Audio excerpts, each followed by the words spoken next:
इस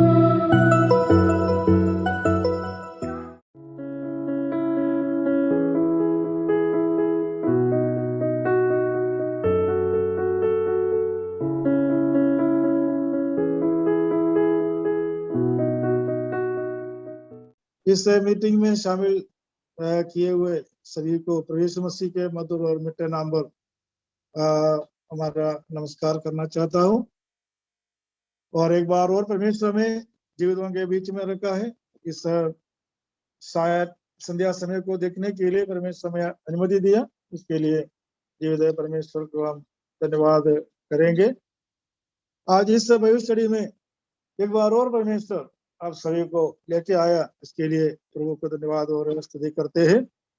और कुछ लोग और भी जोड़ने का संभावना है, फिर भी हम हमारा क्लास को शुरू करें, क्योंकि हमारा शेड्यूल टाइम होता है जो समय पर हमें खत्म भी करना है, क्योंकि सभी लोग अपने अपने जगह में बिजी रहता है।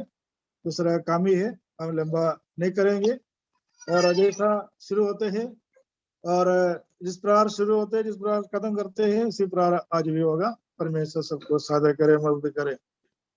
पिछले सप्ताह में हम ये नया टॉपिक लेकर के प्रेजेंटेशन किया था। ये यही था कि उद्धार और बपतिस्मा दोनों साथ साथ में, यही था हमारा प्रेजेंटेशन। उद्धार के बारे में हम पिछले सप्ताह हमने शुरू किया है। सुनने वाला सबको अच्छा लगा, ऐसा करके लोग बताते हैं। और मैं निवेदन करूंगा कि यदि किसी को मेरा आवाज क्लियर नहीं आ रहा है, कोई प्रॉब्लम हो तो जरूर आप बता दें, ताकि उसका कोई सोल्यूशन निकाल सके। परमेश्वर सबको साझा करे, मदद करे।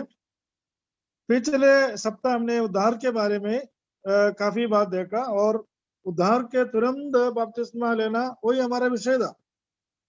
एक बार और मैं आपको बताना चाहता हूँ, हमारा सब्जेक्ट उद्धार, पर्टिकुलरली उद्धार का विषय को स्टडी करना और बपतिस्मा के स्टडी को विषय को स्टडी करना नहीं है, वो अलग स्टडी है। लेकिन हमारा सब्जेक्ट, हमारा विषय है, जिस विषय के ऊपर हम चर्चा कर रहा है, जो क्लास ले रहा है, वो ये कि उद्धार और बपतिस्मा एक साथ बताया जाता है और करना ही पड़ता है। इस विषय के ऊपर हमारा सब्जेक्ट है। इसके पीछे कुछ क्वेश्चन था, मैंने पिछले बार आपको पढ़ के सुनाया था। इस विषय लेने का कारण ये होता है कि उद्धार पाने के बाद में बपतिस्मा कब लेना है, और बपतिस्मा लिए हुए बिना क्या हम बता सकता है कि हमें उद्धार पाया है। और तीसरा सवाल, बपतिस्मा नहीं ले आए तो क्या होगा। चौथा सवाल, बपतिस्मा के बारे में एक स्टडी का जरूरत है क्या। ये जो 4 सब्जेक्ट है, इसके ऊपर हमने जो क्लास लिया था, पिछले बार जो क्लास लिया था, वो सबको अच्छा लगा। ऐसा सब लोग जो लोग अपना रिस्पॉन्स दे रहा है, वो मतलब बता रहा है, वो जरूर बताए। और आज इसका कंटिन्यूएशन है। मैं इसके एक बार और इसको रिपीट करना चाहता हूँ, तभी कुछ लोग नया जरूर जोड़ा हुआ है, उसके उनके लिए थोड़ा बताना जरूरी है, नहीं तो वो भी कन्फ्यूजन हो जाएंगे। एक बार और मैं बताना चाहता हूँ, हमारा विषय उद्धार के बारे में एनालाइज या डीपली स्टडी नहीं है, और बपतिस्मा के बारे में भी और डीपली स्टडी नहीं है। लेकिन कई जगह में कई लोग इस उद्धार को और बपतिस्मा को अलग अलग करके, एक स्टडी अलग अलग करके लोगों को बताते हैं। मतलब है उद्धार एक समय लेना है और इसके बाद में बपतिस्मा बाद में लेना है, या कुछ कलीसिया ऐसा शिक्षा देता है बपतिस्मा नहीं लिया तो भी कोई बात नहीं, स्वर्ग में जाएंगे, उद्धार पाना है। कुछ लोग बोलेंगे, कुछ लोग ये शिक्षा दे रहा है कि बपतिस्मा के बारे में हमें अच्छी तरह स्टडी करने के बाद में बपतिस्मा लेना है। लेकिन हमारा विषय बाइबल हमें टोटली बताते हैं उद्धार और बपतिस्मा एक साथ में किया जाता है, किया गया था। जब हम पुराना बपतिस्मा के बारे में नया नियम के अंदर पत्रोस की पत्र में हम पढ़ता है, जब इस्राएल प्रजा लाल समुद्र होकर के निकला था, उस समय एक बपतिस्मा था। मतलब मुझे लग रहा है शायद कोरिन्थियों की पत्री में। और मुझे मतलब ये जो मिस्रईम देश में से छुटकारा पाकर गया, यानी कि उद्धार पाके आगे निकल रहा है, इन लोगों के बीच में कोई भी रुकावट नहीं था, सीधा जो लाल समुद्र इसके सामने आ गया। परमेश्वर ने क्या किया, उस समुद्र को, ये समुद्र के बीच में एक रास्ता बनाया। रास्ता बना के क्या बताया, रास्ता बना के क्या किया, उस रास्ता के अंदर से उनको निकाल दिया। एक बपतिस्मा था। इसके बाद में उन लोगों के जीवन में बहुत सारे कठिनाई आ गई, कई प्रकार की समस्या आ गई, ये सब सही है। लेकिन हम देखते हैं कि उद्धार और बपतिस्मा के द्वारा इस्राएल जनता को परमेश्वर आगे चलाया। नया नियम के अंदर भी यही शिक्षा हम देखते हैं और पाते हैं। हम इसके बारे में आगे बढ़ेंगे। पिछले बार हमने उद्धार के बारे में बताया, वो भी इसको रिपीट नहीं करना चाहता हूँ, और इसके कंटिन्यूएशन में आगे बढ़ना चाहता हूँ। उद्धार के साथ साथ में बपतिस्मा का भी जरूरत है, बपतिस्मा के बारे में बताना भी जरूरत है, बपतिस्मा लेना भी जरूरत है। इसका मतलब है एक दिन में नहीं किया या एक महीने पे नहीं किया, मैं वही नहीं बता रहा हूँ। वो अपना कुछ सिचुएशन को हम एक्सेप्शन कर सकता है, लेकिन उसके बाद में ले लेंगे यूं करके। थोड़ा वो बातें में थोड़ा इसको धीरे धीरे समझेगा तब आपको समझ में आ जाएंगे। मैं आपको बताना चाहता हूँ, एक पापी मनुष्य, इनको उद्धार का आवश्यकता होता है, तो पाप से प्रायश्चित मिलने के बाद में उस मनुष्य को बपतिस्मा लेना जरूरी है। मतलब पापी मनुष्य का उद्धार आवश्यकता है, तो पाप से छुटकारा पाया हुआ मनुष्य को प्रवेश मसीह की आज्ञा के अनुसार बपतिस्मा लेके आगे चलना बहुत ही जरूरी है। दूसरी बात, पापी मनुष्य के लिए प्रवेश मसीह काल्वरी क्रूस पर मर गया या पीड़ा सहन कर पापी मनुष्यों के लिए काल्वरी क्रूस पर मर गया, तो पापों की प्रायश्चित मिले हुए लोगों के लिए वही प्रवेश मसीह आज्ञा दिया था कि वो बपतिस्मा लेना है। एक बार और रिपीट करना चाहता हूँ। दूसरी पॉइंट, पापी मनुष्य के लिए प्रवेश मसीह काल्वरी क्रूस पर बलिदान किया है, तो पाप से प्रायश्चित मिलने के बाद मिलने वालों के लिए वही प्रवेश मसीह एक आज्ञा दिया था, ये बपतिस्मा लेना।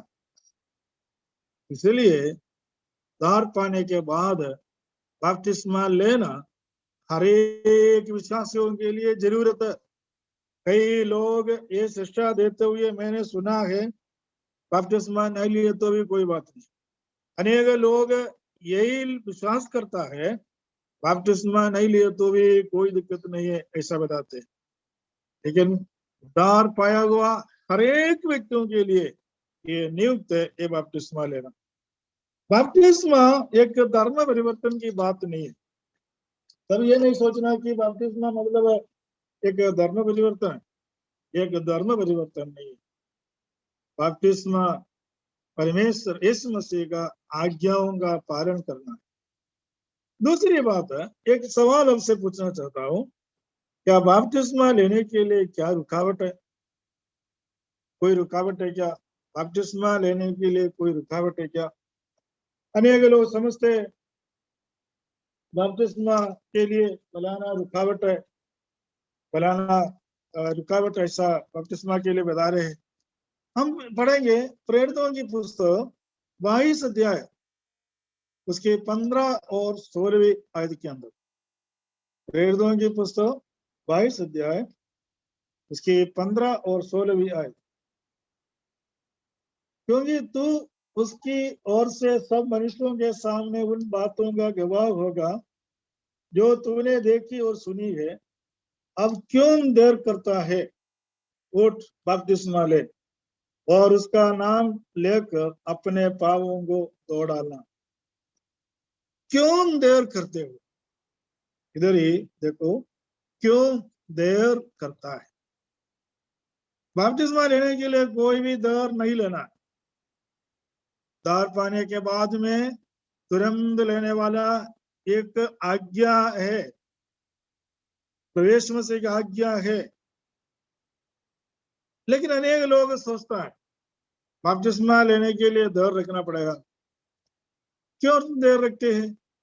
लोग बोलता है, कारण बताते हैं उसका। देखो, उद्धार पाया, उसका विश्वास को थोड़ा और मजबूत करना है।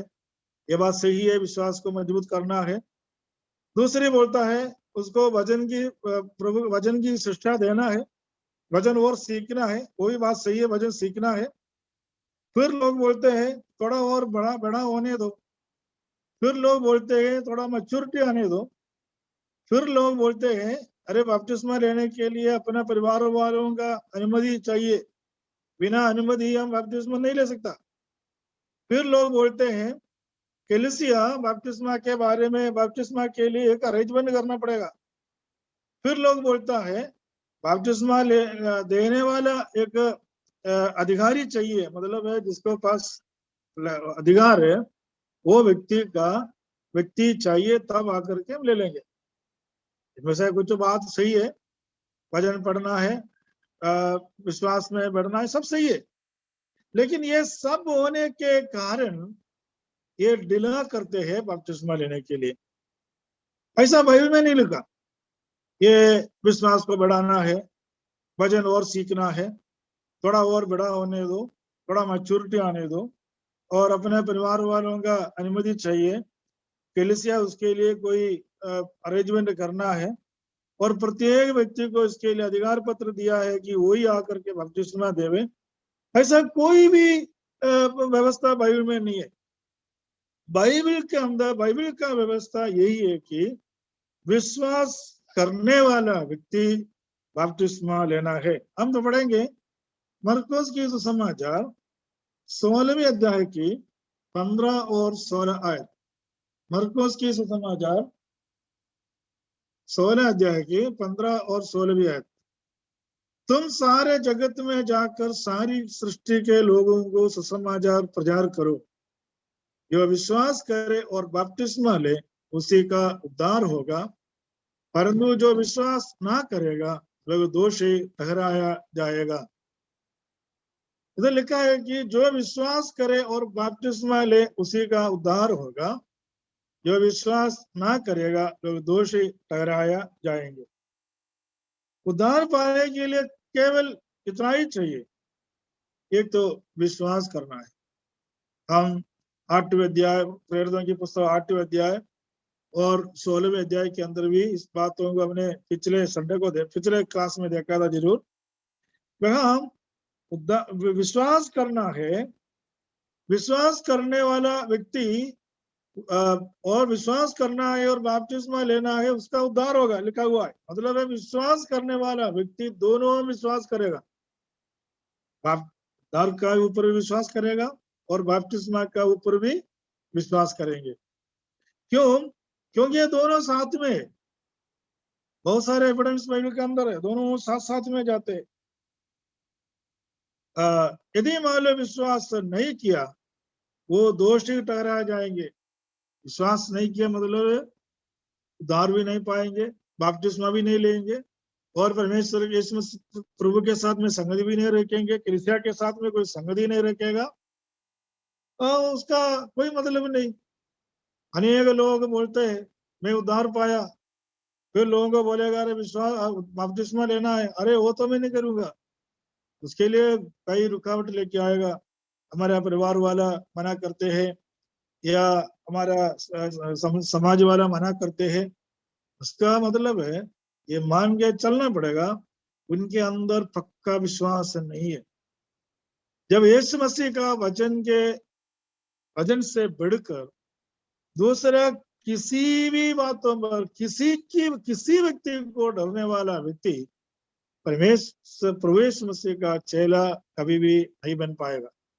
यीशु मसीह बोला जो मेरे पीछे होने वाला लोग जो जो पूर्ण रीति में मेरे पीछे नहीं होता है तो या नहीं आता है तो वो मेरा चेला नहीं बन पाएगा।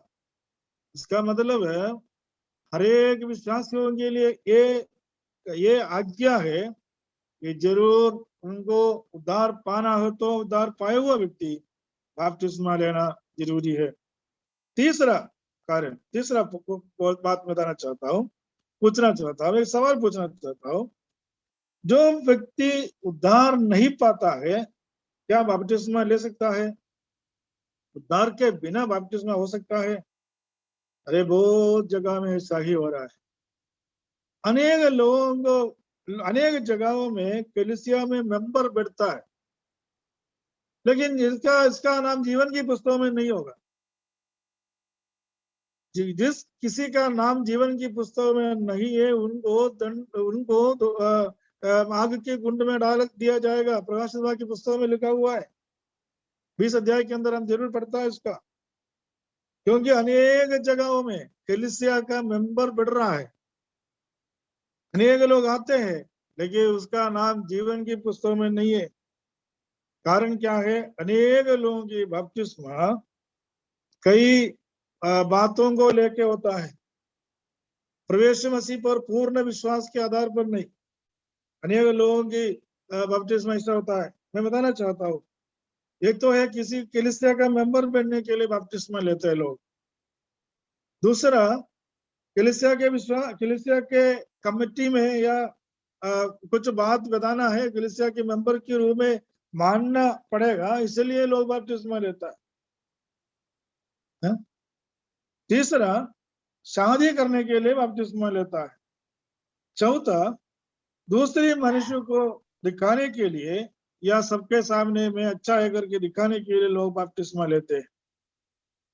पांचवा, अपनी परिवार, जैसा मेरा पापा मम्मी विश्वासी है इसलिए मैं भी विश्वासी है, हमारा घर का सब लोग उद्धार पाया, बपतिस्मा लिया इसलिए मैं भी उद्धार पा रहा हूँ, बपतिस्मा ले रहा हूँ, ऐसा सोच करके लोग बपतिस्मा ले रहा है।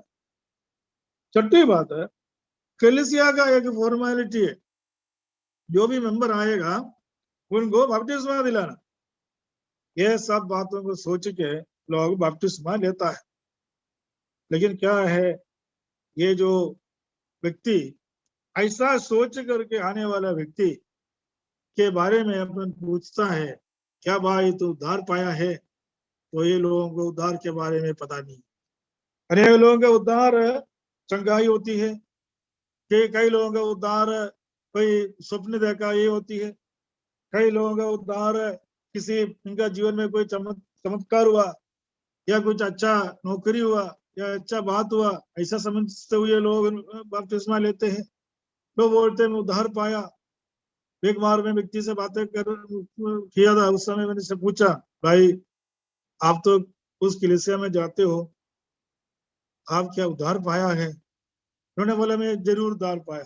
मैंने पूछा आप उद्धार पाए तो अच्छी बात है, लेकिन कैसे उद्धार पाया? तो उन्होंने बोला जब मैं एक बार बीमार हुआ था, बहुत 2-3-4 दिन में पड़े रहा बीमार से, मैं प्रार्थना किया। उस समय हमारे एक पास्टर हमारे घर पे आया, मेरे लिए प्रार्थना किया, मेरे सिर पर हाथ रख के प्रार्थना किया। दूसरा दिन से मैं सही हो गया, फिर मैं चर्च में जाने लगा, उसी चर्च में जाने लगा। इसके बाद ऐसा मैं उद्धार पाया हुआ। लेकिन उद्धार पाना ऐसा नहीं है, बीमार से चंगाई होना उद्धार का उद्धार की बात नहीं, एक प्रैक्टिकली बात है, मतलब एक सामाजिक बात है। पास्टर या कोई प्रार्थना नहीं किया तो भी बीमार से कुछ दिन के बाद में चंगाई होने का स्वभाव ही है। लेकिन उद्धार पाना मतलब है, जैसा मैंने पहले बोला, एक व्यक्ति का जीवन के अंदर प्रभु यीशु मसीह काम करना। प्रभु यीशु मसीह काम करना क्या मतलब क्या होता है? यीशु मसीह सपने से नहीं आएगा, चमत्कार लेके नहीं आएगा, लेकिन यीशु मसीह का आने का मतलब काम कैसे होता है? यीशु मसीह पहले से आ चुका है, अभी दोबारा आने की जरूरत नहीं।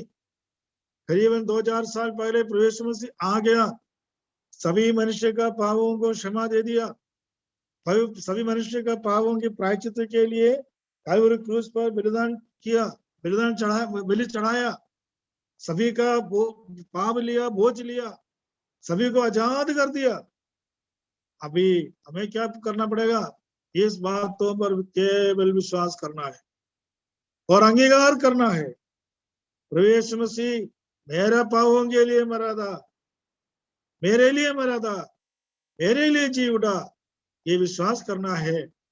जब तक एक व्यक्ति उसका स्वयं का जीवन के अंदर ये बातों को पूरा विश्वास नहीं करता है तो उनको उद्धार मिलेगा नहीं। उद्धार मिलने के लिए मैंने पहले बोल चुका है, बार तो मैं बोल चुका है आपसे, 3 बातों को सोचना पड़ेगा, विश्वास करना पड़ेगा, मानना पड़ेगा। एक तो स्वयं बोलना पड़ेगा मैं एक पापी हूँ। दूसरा ये विश्वास करना पड़ेगा कि प्रभु यीशु मसीह मेरा पापों के लिए कालवरी क्रूस पर बलिदान चढ़ाया। तीसरा वो यीशु मसीह को अपना जीवन के अंदर ग्रहण करते हुए यीशु मसीह से पापों के प्रायश्चित पाना, या यीशु मसीह जीवन के अंदर आता है, हृदय के अंदर आता है। जब हमारा पापों की क्षमा मिला है, इस बात पर विश्वास करता है तो निश्चय हम उद्धार पाया है। उद्धार पाया हुआ एक व्यक्ति इस संसार का नहीं है। यदि हम उद्धार पाता है तो हम इस जगत का नहीं है। हम जिस जगत के उद्धार, जगत से होकर उद्धार पाया, जगत से उद्धार पाया। क्या क्या क्या चीज से उद्धार पाया?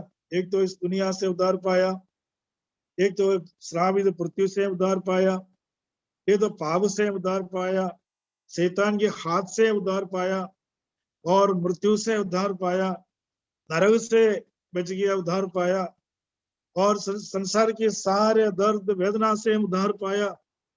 अभी हम कहाँ जा रहा है? आगे जा रहा है। जब इस गुलामी से होकर हम आगे जा रहा है तो उद्धार पाकर आगे जा रहा है तो हमें तुरंत एक जो प्रक्रिया होता है, जो आज्ञा होता है, जो यीशु मसीह हमको दिया है, यही है कि बपतिस्मा लेना। क्योंकि उद्धार और बपतिस्मा दोनों साथ साथ में चलता है। मैं चौथी बातों के ऊपर विचार करना चाहता हूँ, ये सवाल पूछना चाहता हूँ, क्या बपतिस्मा लेने के लिए वचन का, परमेश्वर का वचन का शिक्षा पाना जरूरी है क्या? मतलब पूरा बाइबल पढ़ने के बाद में, स्टडी करने के बाद में, अच्छी तरह में पढ़ने के बाद में मैं बपतिस्मा ले लूंगा, ऐसा सोचना जरूरी है क्या? इसके बदले में एक सवाल आपसे पूछना चाहता हूं, जब आप उद्धार पाया उस समय क्या वचन पढ़ा था? पूरा वचन की अध्ययन होने के बाद में ही क्या उद्धार पाया? आजकल बहुत सारी बात सही है, बहुत जगह में ऐसा भी लोग है, यहाँ तक बड़ा बड़ा प्रचारक लोग। कुछ समय पहले मैंने एक मैसेज सुना, एक भाई का मैसेज सुना, बड़ा एक मैसेज प्रचारक, बहुत सदस्यों में प्रचार करता है, पुलपिट प्रचारक, बहुत अच्छा वचन बोलता था। एक जगह गया, वहाँ हमारा एक विश्वासी, एक एक एक ब्रदर उनको मिला, उनसे पूछा, ब्रदर आप बड़ा बड़ा प्रचार करते हैं, बड़ा बड़ा सदस्यों के सामने आप परमेश्वर का वचन प्रचार करते हैं। तो भाई ने पूछा, ब्रदर आप इतना बड़ा प्रचार करता है, लेकिन क्या आप उद्धार पाए क्या? तो तुरंत उस आदमी ने पूछा, आप क्या है, उद्धार के बारे में क्या है, मुझे समझ में नहीं आया। तो उन्होंने वहां बैठे बैठे परमेश्वर का वचन उनको सुनाया, उद्धार की आवश्यकता उनको सुनाया। तब उस व्यक्ति वहां खड़े बोला, सच में मेरे को ये मालूम नहीं था, मैं हमारा एक बाइबल कॉलेज में पढ़ा, वहां से मैंने बाइबल याद किया, बाइबल का प्रचार करने के लिए मुझे नियुक्त किया गया, मैं जा रहा हूँ, प्रचार कर रहा हूँ। मुझे पता नहीं था उद्धार क्या होता है, मुझे पता नहीं था आप जो बता रहा है ऐसा करना है, यीशु मसीह मेरे पापों के लिए आया, मुझे पता नहीं था। प्रचार करने के लिए मैं आ गया था। अनेक लोग ऐसा भी है, लेकिन जब एक हकीकत में एक व्यक्ति उद्धार पाता है, उस समय क्या पूरा वचन पढ़ने के बाद उद्धार पाता है? कोई जरूरत नहीं। यदि कौन व्यक्ति ऐसा होगा कि कंप्लीट बाइबल का पढ़ाई पूरा होने के बाद में मैं उद्धार पाऊंगा या बपतिस्मा लूंगा, ऐसा बोलने वाला कौन हो सकता है? किसके लिए कौन ऐसा कर सकता है? ऐसा भी कोई भी कर नहीं सकता। कभी भी बाइबल का अध्ययन कंप्लीट होने के बाद में उद्धार पाएगा, और साथ साथ में बाइबल का अध्ययन कंप्लीट होने के बाद में मैं बपतिस्मा लूंगा, ऐसा कोई भी नहीं बता सकता। ऐसा कोई भी कर नहीं पाएगा, क्योंकि ये पॉसिबल नहीं है। बाइबल का पढ़ाई कोई भी अपने मृत्यु तक कंप्लीट नहीं कर पाएंगे। 100 साल में भी लोग बाइबल पढ़ाई पढ़ते हैं, कभी भी उसकी पढ़ाई पूरा नहीं होगी, क्योंकि ये एक ऐसा सब्जेक्ट है, एक ऐसा विषय है कि मृत्यु तक पढ़ते रहेंगे। करीबन कितना साल हो गया बाइबल का पढ़ाई कंप्लीट लोग नहीं किया। बाइबल के बारे में कोई ऐसा कंप्लीट स्टडी करके कोई भी कमेंट्री लिख के नहीं रखा, क्योंकि हर दिन में उसका चेंज होती है और एक कमेंट्री को खंडन दूसरा कमेंट्री वाला करते हैं, एक सब्जेक्ट के ऊपर दूसरा वाद करते हैं। अभी परमेश्वर का तलवार है, वो तलवार कब कहाँ लगाना, किसके ऊपर लगाना, किधर लगाना, सिर्फ परमेश्वर ही जानते हैं, मनुष्य नहीं जानता। कोई संस्था नहीं कर सकता, कोई भी डॉक्टर वाला नहीं कर पाएगा, क्योंकि परमेश्वर का वचन जीवित वचन है। इसलिए वचन की पढ़ाई पूरा होने के बाद में ना तो कोई उद्धार पा सकता, ना तो कोई बपतिस्मा नहीं ले सकता, लेकिन केवल उसके ऊपर विश्वास करना और मानना है। बाइबल और परमेश्वर का वचन मानने के लिए होता है, पढ़ना है, साथ साथ में मानना भी है। बाइबल स्कूल का मतलब एक पढ़ाई कब पूरा होगा? मान लो हम हमारा जो बच्चे हम जैसा बच्चा था, स्टूडेंट था, उस समय हम कॉलेज और स्कूल में एडमिशन लिया। क्या एडमिशन ले रहा है? पूरा पढ़ाई होने के बाद में क्या हम एडमिशन लिया है? क्या नहीं लिया, लेकिन एडमिशन लेने के बाद में हम पढ़ाई करता है। जैसे कॉलेज में बीकॉम करना है, कॉमर्स पढ़ना है, कॉमर्स का पढ़ाई पूरा होने के बाद में क्या कोई डिग्री के लिए अप्लाई कर सकता है? नहीं कर सकता। पहले एप्लीकेशन दे दिया, एडमिशन लिया, फिर धीरे धीरे कॉमर्स सब्जेक्ट पढ़ना शुरू किया। इस प्रकार हर सब्जेक्ट इस प्रकार है। सबसे पहले एक व्यक्ति भावी मनुष्य उद्धार पाके प्रभु यीशु मसीह का वचन को अंगीकार करते हुए उद्धार पाने के बाद में, और उसके बाद में आज्ञा परमेश्वर की आज्ञा को मानने के बाद वो सीधा कलीसिया का मेंबर बन जाता है। प्रभु यीशु मसीह बताया, जो हम प्रेरितों की पुस्तक 2 अध्याय 47 आयत के अंदर पढ़ता है, जिसको परमेश्वर इसमें ऐसे पढ़ता है, जो उद्धार पाते थे उसको प्रभु प्रतिदिन उसमें मिला देता था, मतलब प्रभु की कलीसिया में मिला देता था। जो उद्धार पाते हैं उनको परमेश्वर अपनी कलीसिया में मिला देता था, क्योंकि उद्धार पाने के बाद में, बपतिस्मा लेने के बाद में तुरंत कलीसिया में मेंबरशिप, प्रभु का कलीसिया में मेंबरशिप होता है। फिर वहां प्रभु यीशु मसीह का वचन को अपनी यीशु मसीह का पैर पे तले बैठकर उसकी शिक्षा पाना बहुत जरूरी है।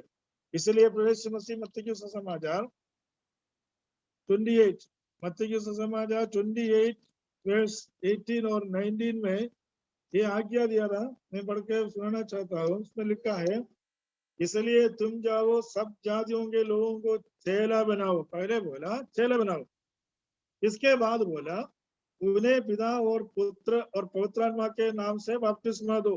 पहले बोला चेला बनाओ, उन्हें किन्हें? सबको नहीं, जो चेला है उनको बपतिस्मा दो। इसके बाद क्या करना है? और उन्हें किन्हें जो उद्धार पाया, बपतिस्मा लिया, उन्हें सब बातों जो मैंने तुम्हें आज्ञा दी है मानना सिखाओ। हेलो, उद्धार पाया, बपतिस्मा लिया, वो लोग पहले चेला बनाना मतलब उद्धार पाने के बाद में ही चेला बन सकता है, अन्यथा चेला नहीं बनेगा। उन्हें बपतिस्मा देकर सभी बातों को, आज्ञाओं को सिखाओ। ये एक ऑर्डर दिया हुआ है। सब पूरा सीखने के बाद में हम बपतिस्मा नहीं ले पाएगा, क्योंकि मृत्यु तक तो सीख नहीं पाएगा और इसके लिए फालतू समय बिताते हैं। लेकिन बपतिस्मा लेने के बाद में हर व्यक्ति परमेश्वर का वचन सीख करके आगे बढ़ना है और चेले बन करके आगे बढ़ना है। हर एक विश्वासी प्रभु यीशु मसीह का चेला है, प्रभु यीशु मसीह का शिष्य है। अभी हम देखेंगे चौथी बात हम देखेंगे, बपतिस्मा क्या है। अभी तक हम बपतिस्मा के बारे में थोड़ा कुछ बात बता रहा था उद्धार के साथ में। अभी हम देखेंगे बपतिस्मा क्या है। बपतिस्मा एक तो प्रभु यीशु मसीह का आज्ञा है, दूसरा ये विश्वासियों का आशा है। It is a commandment of Lord Jesus Christ. The second one is it is the action of the believers. यीशु मसीह का कमांडमेंट क्या था? अभी हमने पढ़ा मत्ती की सुसमाचार चैप्टर 28 का वर्स 19 और 20 पढ़ा। दूसरा मरकुस की सुसमाचार 16 अध्याय की 15 और 16 आयत। मरकुस की सुसमाचार 16 अध्याय की 15 और 16, उसमें क्या लिखा था? उसमें ये लिखा है, तुम सारे जगत में जाकर सारी सृष्टि के लोगों को सुसमाचार का प्रचार करो। जो विश्वास करे और बपतिस्मा ले उसी का उद्धार होगा, परंतु जो विश्वास ना करेगा वो दोषी ठहराया जाएंगे। इधर देखो प्रभु यीशु मसीह का आज्ञा है। दूसरा इट इज एक्शन, ये प्रवृत्तियां उनका काम है। वो एक्शन क्या है? मत्ती की सुसमाचार 3 अध्याय की 15 आयत में इट इज फर्स्ट एक्शन नया नियम के अंदर। उसमें क्या लिखा है? प्रभु यीशु मसीह स्वयं करके बताया। क्या बताया?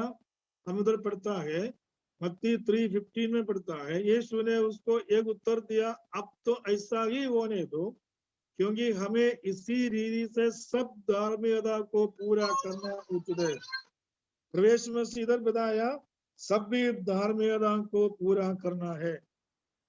यीशु मसीह करके बताया। दूसरी डिसाइपल डिड इट, यीशु मसीह के चेले लोग, प्रेरित लोग बपतिस्मा लिया। और तीसरा द कलीसिया या हर एक विश्वास इसको पालन किया है या करना है या कर रहा है। हर एक विश्वासियों के लिए नियुक्ति किया है, जरूर करना है। मतलब बपतिस्मा क्या है? एक तो यीशु मसीह की आज्ञा है, दूसरा यीशु मसीह विश्वासियों का आशन है। और इसका मीनिंग क्या है? हम पढ़ेंगे, थोड़ा समय आगे बढ़ गया है तो हम पढ़ेंगे रोमियो की पत्री 6 अध्याय, रोमियो की पत्री 6 का हम इसमें से हम ऐसे पढ़ता है रोमियो की पत्री 6 का 3 से, क्या तुम नहीं जानते कि हम सब जिन्होंने मसीह यीशु के बपतिस्मा लिया है उनकी मृत्यु का बपतिस्मा लिया, अतः उस मृत्यु का बपतिस्मा पाने से हम उसके साथ गाड़े गए, ताकि जैसे मसीह पिता की महिमा के द्वारा मरे हुओं में से जिलाया गया, वैसे ही हम भी नए जीवन की सी चाल चले। बपतिस्मा का मतलब है यीशु मसीह के साथ में मृत्यु का बपतिस्मा लेते हुए गाड़ा जाना, और जैसा मसीह पिता की महिमा से द्वारा मरे हुए में से जिलाया, उसी प्रकार जिला के नया फिर का आगे पर में नई जीवन की सी चाल चले। ये है बपतिस्मा, यीशु मसीह के साथ में गाड़ा जाना, जी उठना और नया जीवन पाना, ये बपतिस्मा होता है। और उसके बाद में एक आखिरी आयत पढ़ के मैं बंद करना चाहता हूँ, गलतियों की पत्री 2 अध्याय की गलती 2 का 20। इसके बाद में क्या होता है? हम सभी दुनिया को ये बताते हैं यीशु मसीह के साथ में मर जाना, गाड़ा जाना, जी उठना, नई चाल चलना, इसके बाद में दूसरा दुनिया को बताते हैं गलती 2:20 में, मैं मसीह के साथ क्रूस पर चढ़ाया गया हूँ, अब मैं जीवित ना रहा और मसीह मुझ में जीवित है, और मैं शरीर में अब जो जीवित हूँ तो केवल उस विश्वास से जीवित हूँ जो परमेश्वर के पुत्र पर है, जिसने मुझसे प्रेम किया और मेरे लिए अपने आप को दे दिया। परमेश्वर की नाम की महिमा हो। हम सबको बताते हैं, देखो अभी मैं जीवित नहीं हूँ, यीशु मसीह मुझ पर जीवित है। सबको दिखाते हैं, मैं दुनिया का नहीं है, मैं बच गया।